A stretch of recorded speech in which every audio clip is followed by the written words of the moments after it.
Hey guys, what's up? Darcy here at 6 Strings 9 Lives, back for another episode of 6 with 6 Strings. I just grabbed another 6 random albums from my collection just to show you, again, a little bit more of the range of what I listen to, and random to an extent. Sometimes I'll be watching a video and somebody will show something, which happens to all of us. Then I go over and grab that album and say, you know, I haven't listened to that for a long time. Or, you know, maybe you see something on here that you've never heard, maybe on the fence about purchasing. So maybe it'll be helpful in that way too. But anyways, let's get on to episode 7. And in each episode, I do carry over one band. And this time we are going to carry over the band Saxon. In the last episode, we showed Call to Arms, a little more of a, you know, a hard rock and roll album. And now I'm going to show you something a lot heavier from Saxon, almost their heaviest, maybe. I wouldn't say exactly their heaviest, but definitely up there.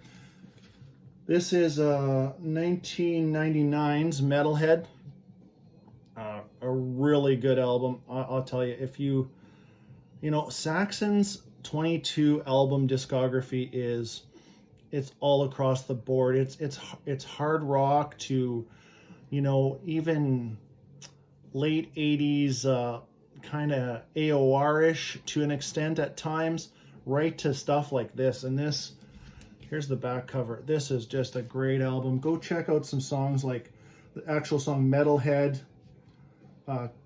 Conquistador, All Guns Blazing.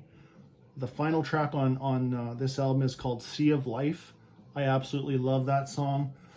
You know, check out some, you know, I don't want to, this is kind of mid-Saxon, but definitely a lot of their catalog in the middle gets kind of looked over, and it's fantastic stuff.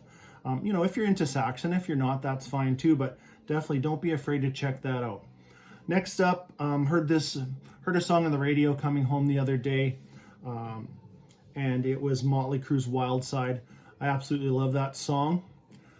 Do I love that album? You know, I thought I'd take it out, give it a spin. It's been a while. Girls, girls, girls, you know which song Wild Side is on. And the answer is, you know what? No, I don't love this album. I think it's good, but there is only a few strong tracks. Then there's some just average tracks. And the one thing that's always bothered me on this album, maybe it does for you too, you don't end a studio album with a live track, and it's a cover. No offense against Elvis, this Jailhouse Rock, maybe it belongs on something else. I much would have rather seen them just go with 9 tracks instead of that. Just me, I'm picky that way, but I don't get the point of that. But, you know, like I said, not their strongest effort, but I really love the early crew, Too Fast for Love, Shout at the Devil. Those are my favorites for sure. So anyways, Wild Side, great song. Love those lyrics. Next up, a little Canadian content from 1984. This is the debut of Kick-Axe. This is the Rock Candy reissue. If you've never heard this album, check it out. It is a fantastic album. Kick-Axe is not really a hard band to get into. They have 4 studio albums, 3 with this lineup, and then 1 later on. I actually don't even own their 4th album. It's without George Kristen on vocals, but the first 3, nice variety with their first 3. You're not getting the same exact, you're getting a different Kick-Axe each album, and it is quite cool. But anyways, you know, go on check out Heavy Metal Shuffle, Vices, Stay on Top, just anything, Alive and Kickin'. Great album from Canada's own Kick-Axe. Fantastic, check it out. Next up is one of the heaviest albums I personally heard in 1992. I wasn't buying a whole lot of music in the early 90s, you know, or early to mid 90s when kids started to come, but I did manage to pick up this one, and it is my introduction to this band. And a very, and I don't mean so heavy like as in, you know, death metal or anything, just a heavy sound. and very unique, and that is Pantera's Vulgar Display of Power. You know, I would say this might be my favorite Pantera album. I'm not quite sure, but I think it would be definitely up there for sure. Just absolutely killer. Mouth for War, A New Level, Walk, This Love. I mean, it just goes on. For Heaviness, produced by Terry Date. So you know that name in metal. Yeah, Terry's definitely been on quite a few metal albums. And anyways, 1992's Vulgar Display of Power. Gave that a spin the other day, and I do remember exactly why I love that album. And you know, a lot of it's pretty cool when they, there's not a lot of rhythm guitar behind Dime solos, with sometimes it just goes to bass, drums, and a solo. And that really works for these guys. It doesn't work for some bands. It thins out their sound, but not Pantera. I don't think it does anyways. They do have a few tracks with some rhythm in the background, but yeah, you can just hear Dime's solos are so awesome. You know, Rip, Dime, and Vinny. Next up, I'm actually spinning some Armored Saint in the background.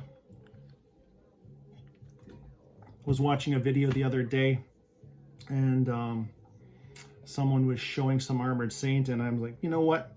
I need to grab a couple Armored Saint off the shelf and give them a spin. So there's this album, Symbol of Salvation, absolutely my favorite Armored Saint album. And then, so that was around what, 91. Then they, you know, John Bush joined Anthrax. Armored Saint kind of went away, but they did have a comeback album in 2000 called Revelation. So this would be basically, there, you know what, John Bush was still in Anthrax at the time, but they just got the original, actually they got the Symbol of Salvation lineup back on this one. So you got Jeff Duncan, you got Phil Sandoval, and Gonzo, and Joey Vera, John Bush. If you've never heard this album, check it out. Armored Saint, to me, just fantastic US, you would call it US power metal. They're not, maybe a little tiny bit of thrash elements, but not much. It's just good, straightforward metal. Go check out the song The Pillar. Deep Rooted Anger, love that song. This whole album's solid. Produced by bass player Joey Vera. And you might know Joey Vera also from Fates Warning. He joined Fates Warning in 1996 and is still in that band also, pulling double duty, almost triple duty. He was just, what I read is he is going to be the bass player on the Reunited Merciful Fate tour. So yeah, he wears a lot of hats, and he's a great producer too. He actually produced this album, Joey Vera. Next up on the list, what are we on the last one already? Yeah, I think we're on the last one. Another band that I really enjoy is Flotsam and Jetson. Been following these guys honestly since the day I heard Jason Newsted was going to be the new bass player for Metallica in 1986. I started to look into Flotsam and Jetson, and I've bought every album ever since. I would call them a mixture of just metal, thrash metal. Their earlier couple, probably their first three albums, more on the thrashy side. Their fourth album, Quattro, started to take a turn more in the just power metal, a little more melodic, and a lot had to do with the producer that they used for that album and the one I'm going to show you, Neil Kernon. You'll know that name. He's produced so many bands. Actually, if you look up his name, you'll be surprised at who he's produced. Cannibal Corpse, Nile, Queensryche, just countless albums, and some you wouldn't even think, like, because it just goes from, you know, right from death metal to, you know, just AOR. Anyways, Neil Kernon, check him out. Anyways, the album I'm going to show you is called Drift. So this is Flotsam and Jetson's 5th album. Not really a thrash album at all, just killer from start to finish. Check out, just any song. Empty Air, Pick a Window, 12-Year-Old with a Gun, Blindside, awesome.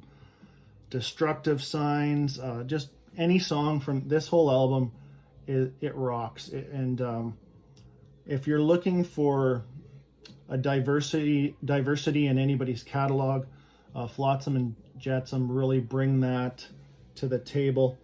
Been listening to them for, like I said, for years, and I think in the early 2000s they put out a couple albums that were a little lackluster, but overall just a great band to listen to, and definitely one of my albums of the year for The End of Chaos from 2019.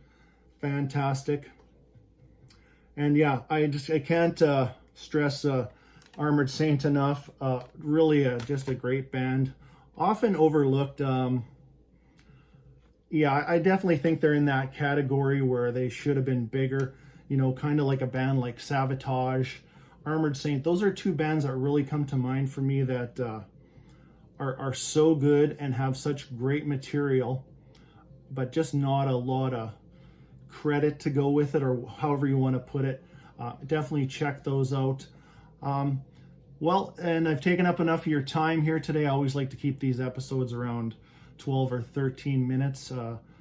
Just to pick your brain, let me know if you like a few of these bands or albums. Let me know if you'd like to check out a few, and let me know if you like them. Yeah, so until next time, stay heavy.